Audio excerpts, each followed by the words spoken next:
I'm Jenna, and I'm the Women's Caucus Chair for Young Democrats of North Carolina. And we're trying a new thing where we interview female candidates or women identifying candidates across North Carolina and just kind of get some more information about themselves and their campaign. So today we're interviewing Miss Jeanne Supin, who's running for North Carolina Senate District 45. Great. Yeah, and thank you so much again for coming. Oh, no, Jenna, this is awesome. I'm happy to do it.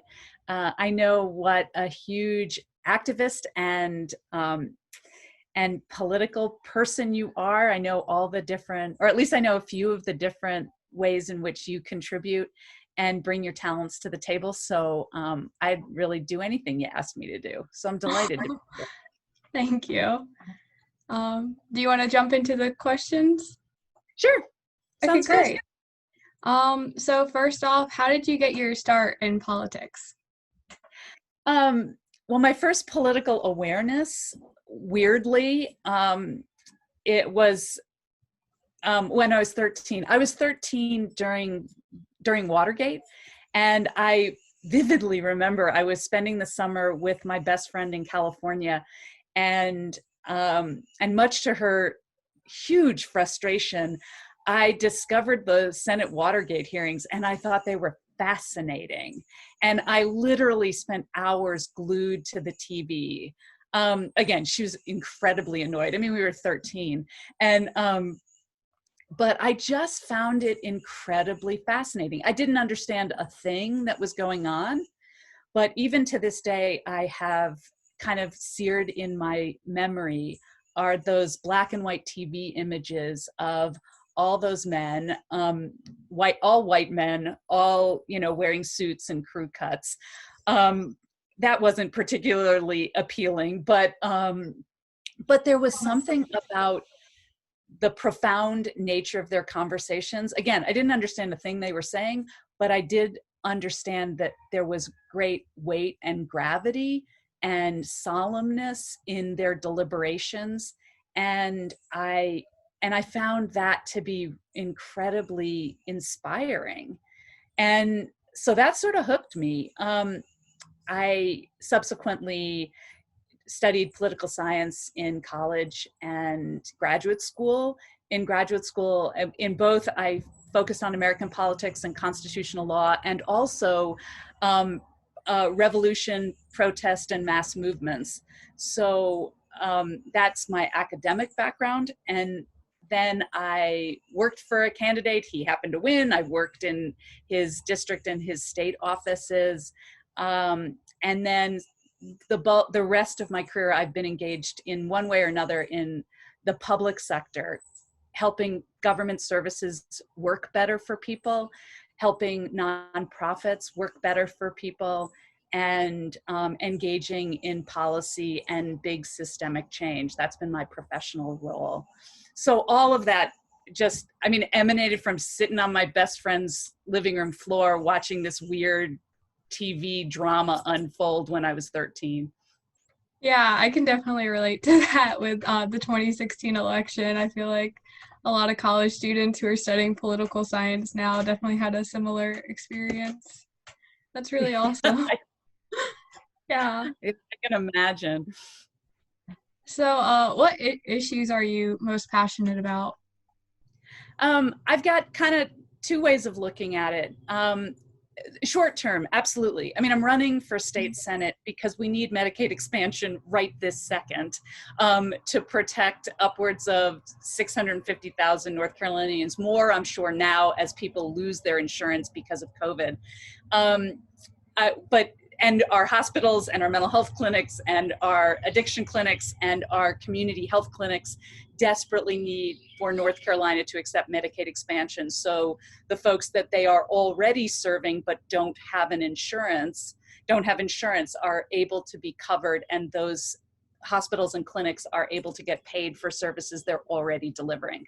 Number one on my priority list. The other big priorities are to implement all the recommended improvements and investments in public education, to also address What has been revealed are lack of investment in economic vitality across the state. Economic vitality requires government investment. It does not grow from reducing corporate taxes, as my opponent would suggest. There's lots of evidence that say that doesn't work. For 40 years, it hasn't worked. And so really reversing that trend is imperative. And then reclaiming our state leadership, reclaiming North Carolina's position as a leader in climate change and a move toward energy democracy and renewable energies. So those are like my short-term kind of immediate, that's why I'm running. But then long-term, I've spent my whole career in healthcare. And one of the principles in public health is this understanding that there are all these different factors that determine and contribute to health. Certainly one of those factors is access to good, high quality, affordable health care and mental health care and addiction care, reproductive rights care, all of those things that we think about when we talk about health.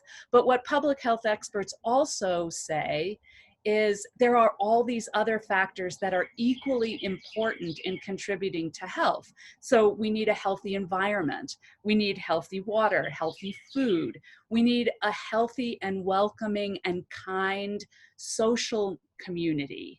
We need economic development that contributes to health. We need education that's available and affordable and quality and engaging for all at all ages.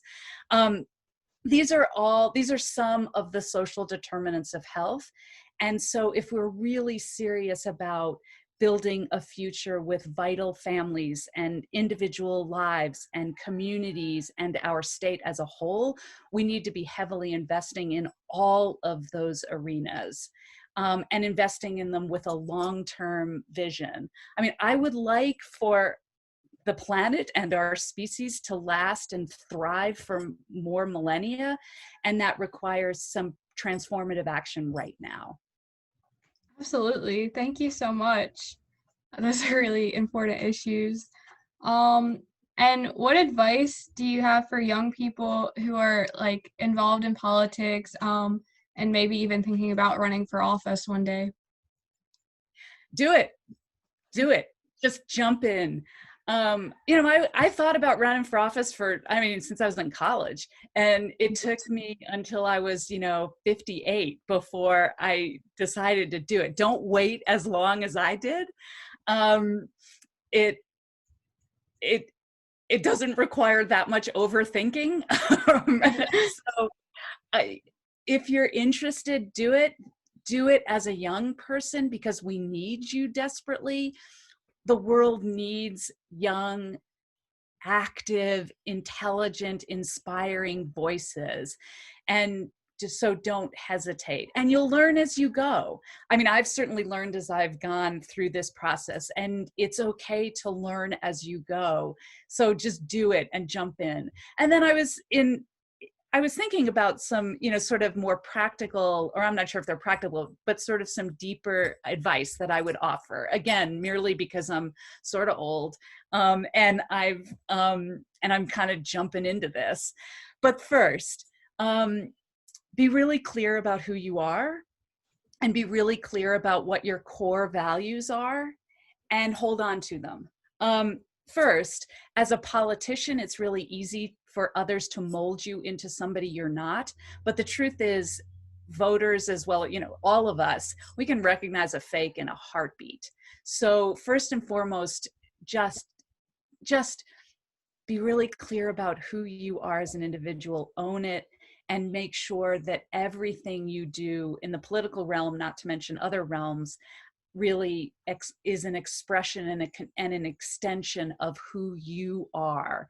And don't be afraid to be unique. Don't be afraid to be an individual. Don't feel compelled to blend in or morph yourself to somebody else's image. Not everybody will like you, but even those who don't agree with you or like you will at least respect you for being true to who you are. And then the second thing is, hold on to your values, because politics is full of a lot of junk. And so if you hold on to your values, it will help you make tough decisions along the way. I have found holding on to my core values, it's meant I've lost some things, whether it's support or opportunities or short-term wins. But at the end of the day, I've been able to sleep at night. And after, decades of a life, I can look back and while I may regret some decisions I made, I may regret, things that didn't happen. I have no regrets about not violating my own values, even when I got banged up in the process. And then the second thing is, at the same time, be really open to learn and to grow, and to transform. Talk to people you don't know. Talk to people who don't agree with you. Talk to people who have experiences that you can't even fathom, and be curious about those, and be open to grow and to learn and to change your beliefs. Beliefs are different than your core values. We should and can change our beliefs, change our positions, change our goals, and we should be open to connecting with people and being open to continually evolve. A third thing, a piece of advice: challenge the process. There's a lot of stupid things that go on in politics. Challenge all of it.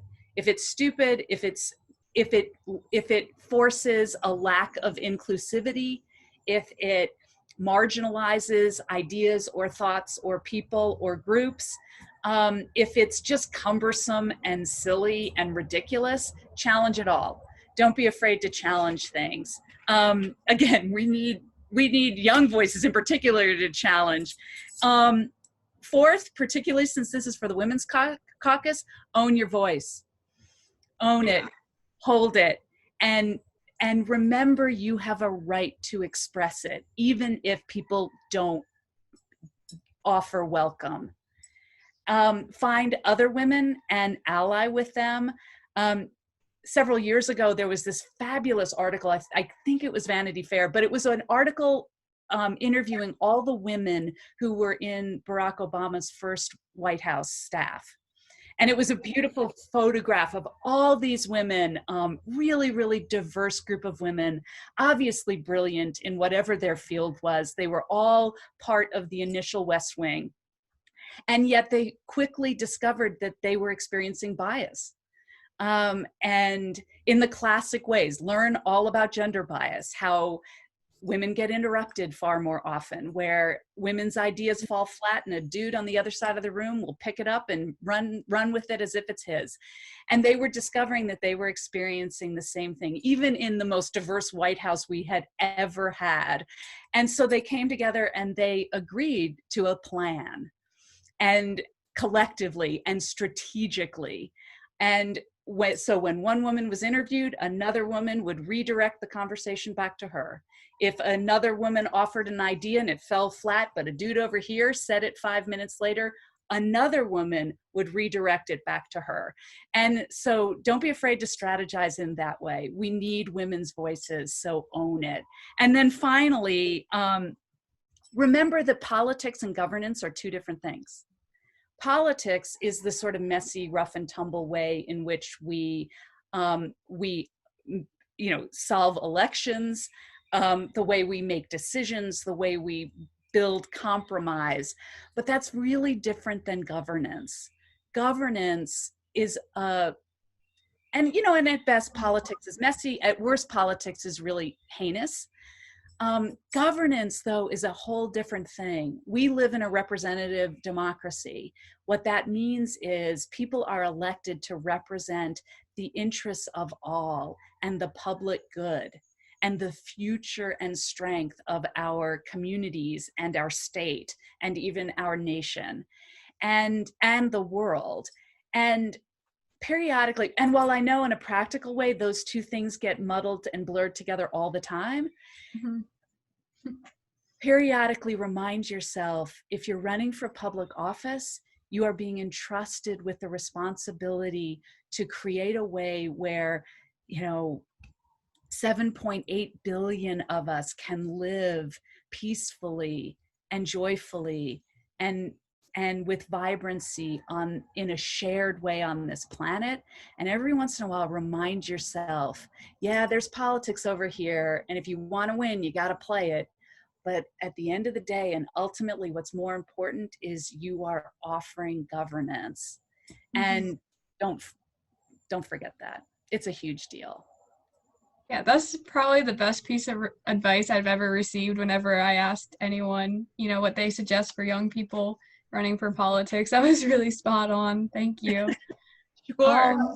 And before we close out, I just wanted to ask if there is anything about yourself or about your campaign that you would like to add before we end.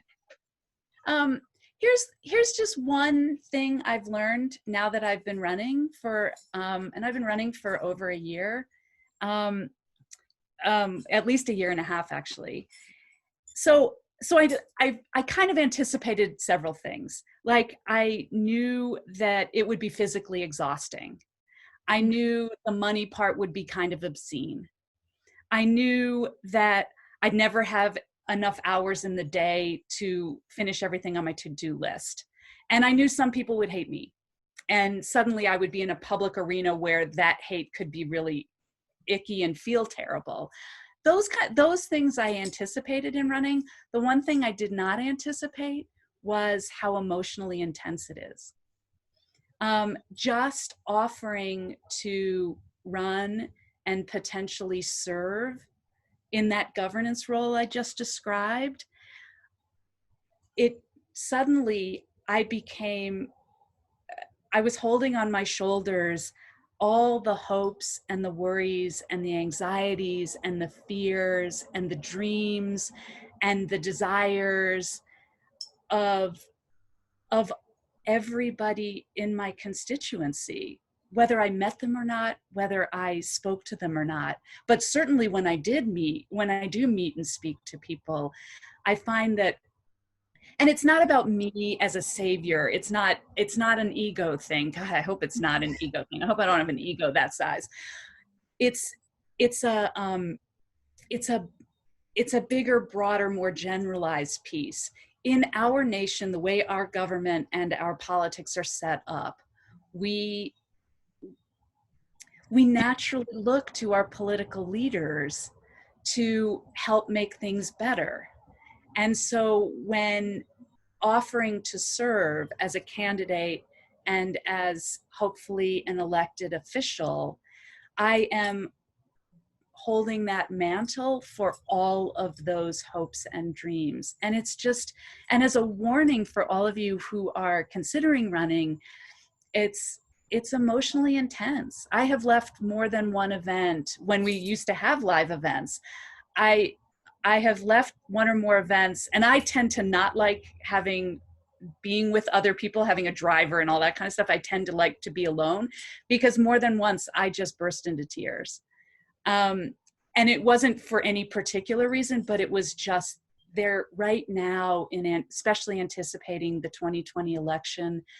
There is so much at stake, and everybody is holding so much emotional weight. And it is natural for us to look to our political leaders to help assure us that it's going to be okay and to help us get there. And so for those of you running or considering running, just be prepared for that. Great. Thank you so much. And I really appreciate you being able to come and give some of the best advice I've ever heard. Thank you. Well, thanks, Jenna. I mean, it was great to talk to you. It's great to see you on the screen, even though I haven't had a chance to see you in person in months. So, and I'm excited about what you're doing. So I look forward to being able to learn from the other folks that you interview as well. Great. I'm going to stop recording now.